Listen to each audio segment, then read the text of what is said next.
The rain had turned the city into a blur of headlights and puddles. David, the taxi driver, had been on the road for 12 exhausting hours.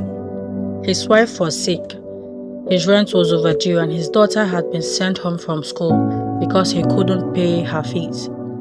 As he pulled over outside the luxury hotel, a sharply dressed businessman got into the backseat. "Airport, please, I'm already late." The ride was a silent one. When they arrived, the man rushed out after paying and disappeared into the crowded terminal. David sighed and drove away. 10 minutes later, he noticed a black leather briefcase at the back seat. He pulled over and opened it just enough to identify the owner. Inside were stacks of cash, more money than he had ever seen in his entire life. His hands were trembling. "One bag and all my problems disappear," he thought to himself. He imagined paying the rent, clearing the hospital bills, and buying his daughter new school supplies. No one had ever seen the businessman leave the bag. No one would ever know. But another thought echoed louder. If my daughter had found this bag, what would I want her to do? David turned the taxi around and raced back to the airport.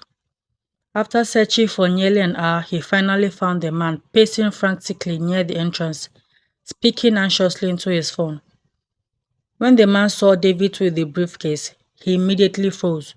"You found it!" David handed it over.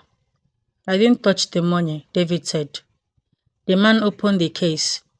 Every bundle was intact. He looked at David in disbelief. "You have no idea what you have done, my friend."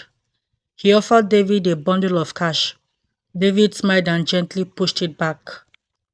"I don't want a reward. I just did what I was supposed to do." The businessman nodded silently and walked away. David drove home, wondering if honesty had been a mistake. The next morning, his phone rang. "Mr. David? This is Mr. Johnson from the Harrison Group." David's heart skipped a beat for a moment. "The man you helped yesterday is our CEO. We have been searching for someone trustworthy to manage our company's transport operations. He said anyone who could walk away from that much money could be trusted with much more." A week later, David traded his old taxi for an office desk. His salary was 5 times what he had earned in driving. His daughter's school fees were paid. His wife's treatment was covered. Years later, when people asked him